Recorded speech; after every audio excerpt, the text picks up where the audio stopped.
Welcome to health fight. మనలో చాలామందికి ఎముకలు కండరాల నొప్పులు వివిధ రకాల కారణాలతోటి అన్ని ఏజెస్లో కనిపిస్తూ ఉంటాయి.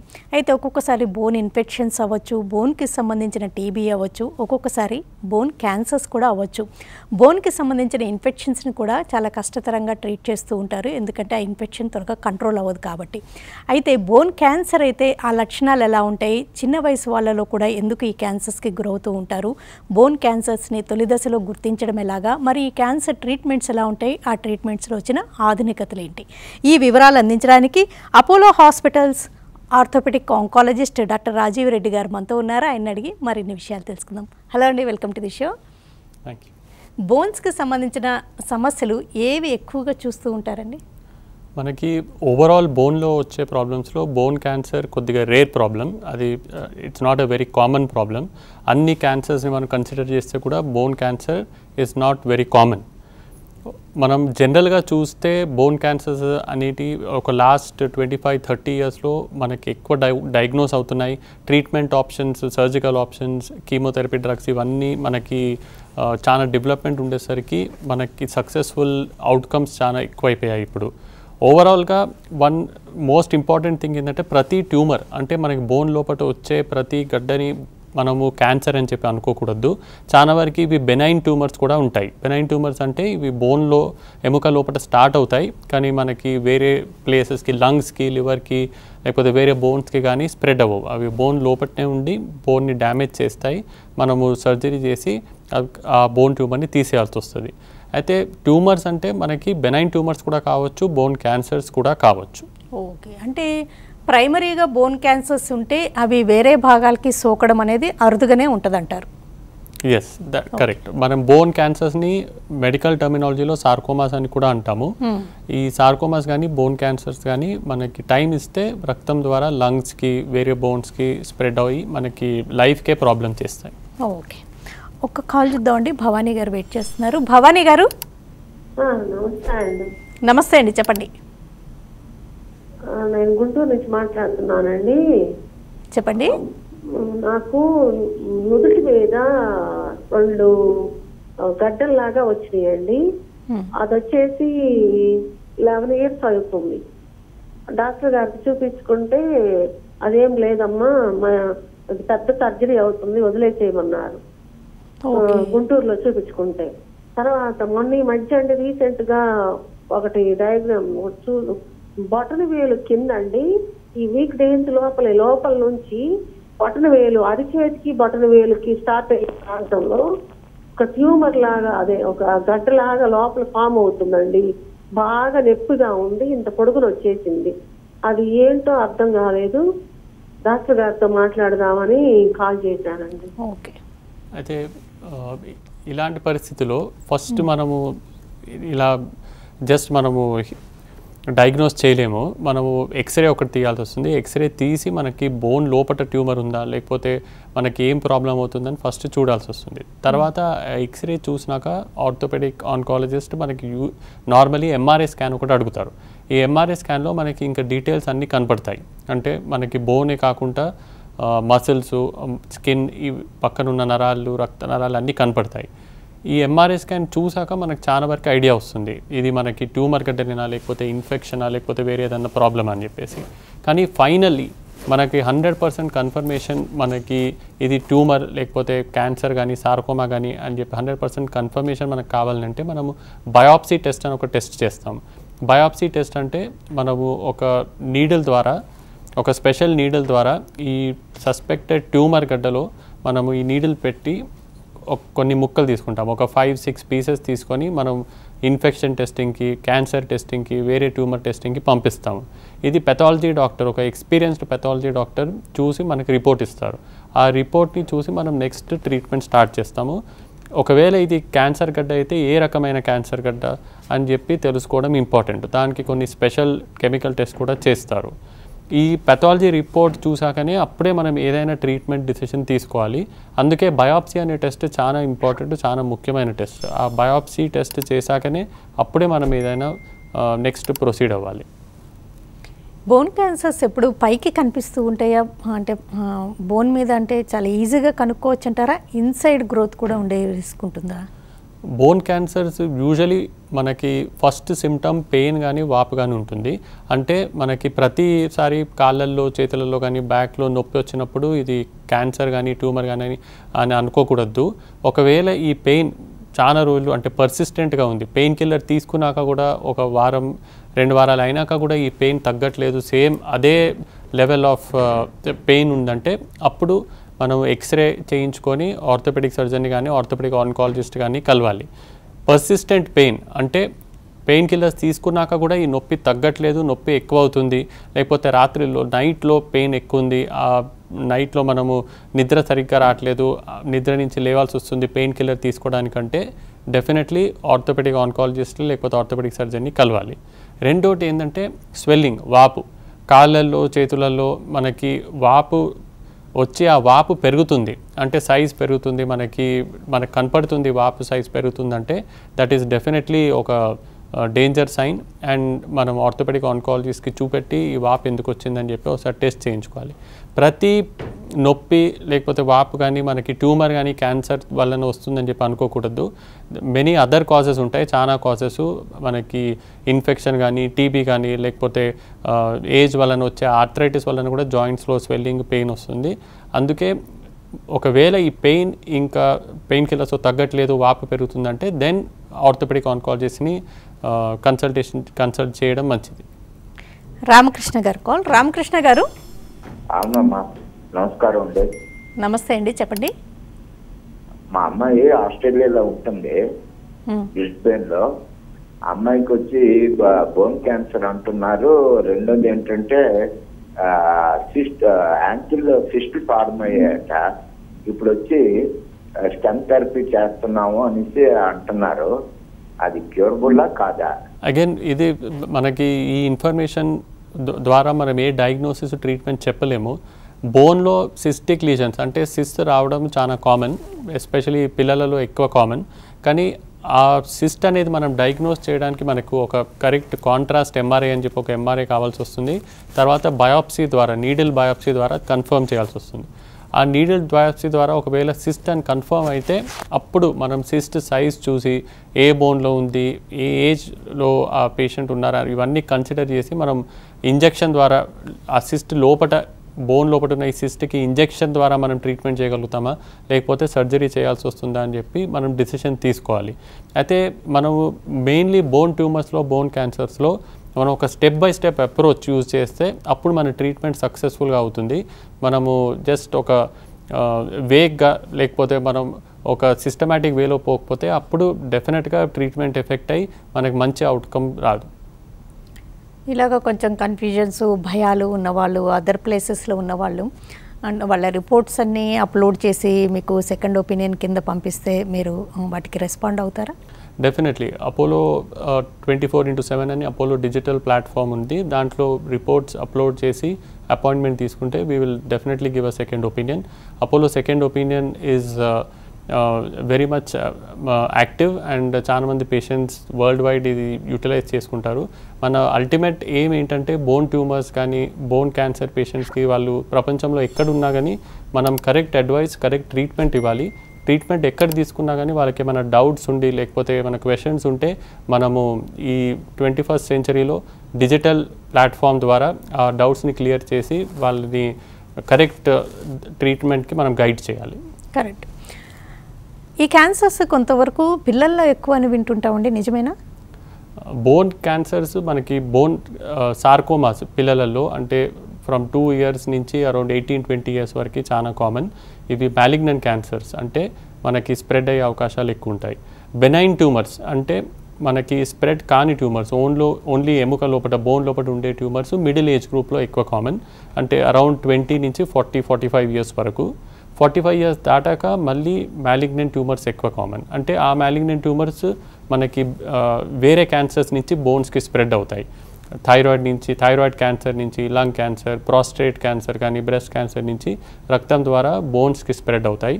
మనకి 206 బోన్స్ ఉంటాయి బాడీలో కాబట్టి బోన్స్ యూజువలీ వేరే క్యాన్సర్స్ వలన కూడా ఎఫెక్ట్ అవుతాయి ఈ 45 years ప్లస్ ఏజ్ గ్రూప్లో.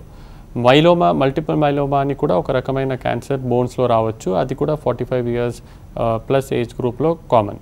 ఓకే. ఇలా మీరు చెప్పినట్టు 206 బోన్స్ ఉన్నాయి కదా, అంటే స్మాలెస్ట్ బోన్ ఇయర్ దగ్గర కూడా ఉంటుంది. అంటే అంత చిన్న బోన్ నుంచి థై బోన్ కానీ ఇంత పెద్ద బోన్స్ ఉన్నాయి. ఏ బోన్కి క్యాన్సర్ వచ్చే రిస్క్ ఉంటుంది అంటారు? మనకి మన శరీరంలో ఉన్న 206 బోన్స్లో ఏ బోన్లో కూడా మనకి క్యాన్సర్ రావచ్చు. ఇట్ ఈస్ మనము ప్రెడిక్ట్ చేయలేము, మనం చెప్పలేము. మనకి కాజ్ కూడా తెలియదు. ఓవరాల్ మనకి ఎన్వైరన్మెంటల్ కాసెస్ అంటే పొల్యూషన్, ప్లాస్టిక్, ఇలాంటి కెమికల్స్, పెస్టిసైడ్స్ వలన మనకి క్యాన్సర్ ఇన్సిడెన్స్ ఎక్కువైందని మనం అనుకుంటున్నాము. కానీ మనకు ఒక స్పెసిఫిక్ కాజ్ అంటే ఒక పర్టిక్యులర్ ఫుడ్ వలనన్నా ఒక యాక్టివిటీ వలనన్నా మనకి బోన్ క్యాన్సర్స్ ఎక్కువయ్యాయని చెప్పలేము. అంటే ఈ క్యాన్సర్స్ అంటే పర్టికులర్ రీజన్స్ ఏమీ లేవంటారా? ఏదైనా కొంతమందికి వచ్చే రిస్క్ ఉంటుందని ఏమన్నా ఉంటాయి అంటారా అలాంటివి? డెఫినెట్లీ మనకి ఒక పర్టిక్యులర్ రీజన్ వలన ఈ క్యాన్సర్స్ పెరిగినాయి, ఈ క్యాన్సర్స్ వస్తున్నాయని చెప్పి మనం చెప్పలేము. చాలా రీసెర్చ్ ఇప్పుడు మనకి ఎస్పెషల్లీ వెస్ట్లో చాలా రీసెర్చ్ చేస్తున్నారు. కొన్ని సార్కోమాస్కి యూవింగ్ సార్కోమా, సైనోవల్ సార్కోమా ఇలాంటి సార్కోమాస్కి మనకి జీన్స్లో ప్రాబ్లం ఉంది అని చెప్పి ఆ జీన్ని ఐడెంటిఫై చేశాము. కానీ ఓవరాల్ చాలా బోన్ క్యాన్సర్స్కి మనకి ఎగ్జాక్ట్గా కాజ్ తెలియదు. Okay okay all of A sudden ఇక్కడ రిస్ట్ దగ్గర కానీ యాంకిల్ దగ్గర కానీ బోన్ పెరిగిందని చాలా ఇబ్బంది పడే వాళ్ళని చూస్తుంటామండి. సడన్గా అది ప్రొజెక్టింగ్గా కనిపిస్తూ ఉంటుంది. అది ఎప్పుడైనా వార్నింగ్స్ అయినా వచ్చా? డెఫినెట్లీ ఒకవేళ మనకి బోన్ గ్రో అవుతుంది అంటే బోన్ షేప్ కానీ సైజ్ కానీ మనకి అబ్నార్మల్గా పెరుగుతుంది అంటే ఇది బోన్ ట్యూమర్ కావచ్చు. మనం 100% బోన్ ట్యూమర్ అని చెప్పలేము. ఎందుకంటే యాజ్ మనం ముందు డిస్కస్ చేసినట్టు ఇది ఇన్ఫెక్షన్ కావచ్చు, టీబీ కావచ్చు. కొన్నిసార్లు నార్మలీ కూడా మనకి బోన్ వేరియస్ రియాక్షన్స్ వలన కూడా పెరుగుతుంది. కానీ ఆల్వేస్ మనము better to get it checked. ఒక ఎక్స్రే కానీ ఎంఆర్ఐ కానీ తీయించుకొని మనం ఆర్థోపెడిక్ ఆన్కాలజిస్ట్ని కలిస్తే that is always safer. Okay నిర్ధారించే పరీక్షలు అంటే బయాప్సీనేనా? 100%. ఒక నీడిల్ బయాప్సీ అది చాలా చిన్న ప్రొసీజర్, కానీ అది ఆ ప్రొసీజర్ చాలా కేర్ఫుల్లీ చేయాల్సి వస్తుంది. మనము కరెక్ట్ ప్లేస్లో ఆ నీడిల్ పెట్టి కరెక్ట్ ట్యూబర్ మెటీరియల్ తీసుకోవాలి. అయితే బయాప్సీ 100% మనకి మీరు అన్నట్టు కన్ఫర్మేటరీ టెస్ట్. ఆ టెస్ట్ మనం చాలా జాగ్రత్తగా చేయాలి. ఒక స్పెషలిస్ట్ ఆర్థోపెడిక్ ఆన్కాలజిస్ట్ కానీ ఇంటర్వెన్షన్ రేడియాలజిస్ట్ కానీ చేయాలి.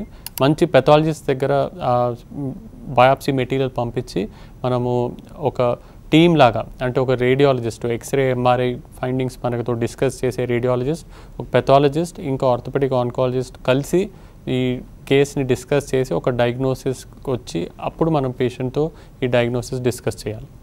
ఓకే బోన్ క్యాన్సర్స్ పిల్లల్లోనా పెద్దల్లోనా అగ్రెసివ్గా ఉంటాయి అంటారా?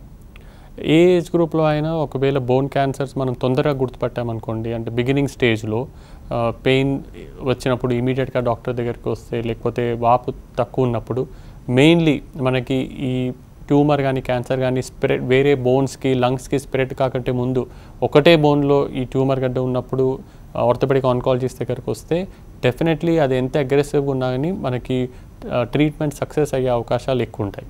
ఓకే బోన్ క్యాన్సర్స్ నిర్ధారణ అయ్యాక ఇంకా ట్రీట్మెంట్ ఆప్షన్స్ ఎలా ఉంటాయండి? మనకి చాలా రకమైన బోన్ క్యాన్సర్స్, బోన్ ట్యూమర్స్ ఉంటాయి. మెయిన్లీ బోన్ క్యాన్సర్స్లో ట్రీట్మెంట్లో మనకి ఆస్టియోసార్కోమా చాలా కామన్ బోన్ క్యాన్సర్. ఇది పిల్లలలో చాలా కామన్. ఈ ఆస్టియోసార్కోమాలో కీమోథెరపీ, సర్జరీ రెండు ఈక్వల్గా మనము ఈక్వల్ ఇంపార్టెన్స్ ఇవ్వాలి. బయాప్సీ ద్వారా మనకు ఒకసారి ఇది సార్కోమా అని తెలిసిందంటే నెక్స్ట్ స్టెప్లో పెట్ స్కాన్ ఒకటి చేస్తాము, అంటే ఫుల్ బాడీ పెట్ స్కాన్. ఆ పెట్ స్కాన్లో మనకి ఈ ట్యూమర్ గడ్డ సార్కోమా అనేది ఒకటే బోన్లో ఉందా, లేకపోతే లంగ్స్లో ఉందా, వేరే శరీరంలో వేరే పార్ట్స్లో ఉందా అని కూడా మనకు కన్ఫర్మ్ అవుతుంది. ఒకవేళ ఒకటే బోన్లో ఉందంటే that is very good sign. మనకి ఇట్ గివ్స్ అస్ అంటే మనకు చాలా కాన్ఫిడెన్స్ ఉంటుంది, మనం క్యూర్ సరిగ్గా 100% క్యూర్ మనం ఏం చేయొచ్చు, టార్గెట్ చేయొచ్చు అని. ఒకసారి పెట్ స్కాన్ అయిపోయాక అప్పుడు మనకి ఫస్ట్ స్టెప్లో కీమోథెరపీ ఉంటుంది. అంటే ఈ కీమోథెరపీ ఇచ్చి మనం ఒక 3 cycles కీమోథెరపీ ఇచ్చాక అప్పుడు మనం సర్జరీ గురించి ఆలోచిస్తాం. సర్జరీ నార్మలీ ఇప్పుడు 21st centuryలో అరౌండ్ 90 to 95% పేషెంట్స్లో మనము కాలు కాపాడే సర్జరీ కానీ చేతి కాపాడే కానీ సర్జరీ చేస్తాము. దిస్ ఇస్ కాల్డ్ మనకి లింబ్ సాల్వేజ్ సర్జరీ అంటాము. ముందు ఒక 30-40 years ముందు మనకి సార్కోమాస్ అంటే ఇంకా కాలు తీసేసే సర్జరీ లేకపోతే చేతి తీసేసే సర్జరీ చాలా కామన్గా చేసేది. ఆ సర్జరీని యాంప్యుటేషన్ అంటాం. ఇప్పుడు యాంప్యుటేషన్ అనే సర్జరీ కొద్దిగా రేర్ అయిపోయింది. ఓన్లీ ఒక అరౌండ్ 5% పేషెంట్స్లో ఈ యాంపిటేషన్ సర్జరీ చేస్తాము. ఈ లింబ్ సాల్వేజ్ సర్జరీ ద్వారా పేషెంట్కి కాలు చేతు మనం కాపాడడమే కాకుండా మంచి ఫంక్షన్ ఇవ్వడము, ఒక రెగ్యులర్ లైఫ్ వాళ్ళకి ఇవ్వడము, అది మన టార్గెట్, మన ఎయిమ్ అని మనము అనుకుంటాము. ఈ లింబ్ సాల్వేజ్ సర్జరీ తర్వాత మళ్ళీ కొద్దిగా కీమోథెరపీ ఉంటుంది. ఫర్ ఎగ్జాంపుల్ ఆస్టియోసార్కోమాలో 3 cycles. దాని తర్వాత పేషెంట్ రెగ్యులర్లీ ఒక ఫాలోఅప్లో ఉండాలి. 3 to 4 months ఫాలోఅప్ మనతో రెగ్యులర్గా ఉండాలి, ఒక 3 years వరకు అన్నా. అంటే క్యాన్సర్ వచ్చిన భాగాన్ని తీసేయడమే ఈ క్యాన్సర్ సర్జరీలో ప్రధానమైన పాత్ర. అంటే లింబ్ సాల్వేజ్ అంటే ఎట్లా, ఏం చేస్తారు? లింబ్ సాల్వేజ్ అంటే మనము ఆ ట్యూమర్ అంటే బోన్ లోపల ఉన్న ఈ ట్యూమర్ని, క్యాన్సర్ని బోన్తో పాటు తీసేస్తున్నాము, కానీ కాలుని కానీ చేతుని కానీ తీయట్లేము. ఆ తీసేసిన బోన్ కానీ బోన్ క్యాన్సర్ పార్ట్ని కానీ మనం పూర్తిగా తీసేయాలి. తీసేసినాక అక్కడికి వచ్చిన గ్యాప్లో మనము మెటల్ ప్రాసెసెస్ కానీ, మెటల్ ఇంప్లాంట్ కానీ, టైటానియం, కోబాల్ట్, క్రోమియం ఇలాంటి మెటల్ ఇంప్లాంట్స్తో మనము తయారు చేసేసి అక్కడ ఫిల్ చేస్తాం ఆ బోన్లో వచ్చిన గ్యాప్లో. కొన్నిసార్లు మనము ఆ తీసిన బోన్ కానీ ట్యూమర్ కానీ అదే సేమ్ బోన్ ట్యూమర్ని మనము ఇమీడియట్గా రేడియేషన్ డిపార్ట్మెంట్కి పంపించేసి రేడియేషన్ చేసి మళ్ళీ అదే బోన్ మనం లోపల కాల్లో కానీ చేతిలో కానీ పెడతాం. దాన్ని ఎక్స్ట్రా కార్పోరియల్ రేడియేషన్ అంటాం. కొన్నిసార్లు మనం ఆ ట్యూమర్ని బోన్ని తీసేశాక వేరే ప్లేస్ నుంచి ఆ సేమ్ పేషెంట్ వేరే బోన్ నుంచి వేరే ప్లేస్ నుంచి మనం బోన్ తీసి కూడా ఇక్కడ పెట్టవచ్చు. అయితే లింబ్ సాల్వేజ్ సర్జరీ అంటే మెయిన్లీ మనము బోన్ క్యాన్సర్ పూర్తిగా తీసేయాలి. ఆ వచ్చిన గ్యాప్లో మనం వేరే టెక్నాలజీస్, వేరే సర్జికల్ టెక్నిక్స్ యూజ్ చేసి ఆ గ్యాప్ని ఫిల్ చేయాలి. దీన్ని లింబ్ సాల్వేజ్ సర్జరీ అంటాం. ఇది ఒక లాస్ట్ 25-30 yearsలో మనకి చాలా సక్సెస్ఫుల్గా అయింది. Better surgical techniques, better training and better overall anaesthesia facilities, ICU ఫెసిలిటీస్తో ఈ మేజర్ సర్జరీస్ మనం రూటీన్గా సక్సెస్ఫుల్గా చేస్తున్నాం. ఓకే.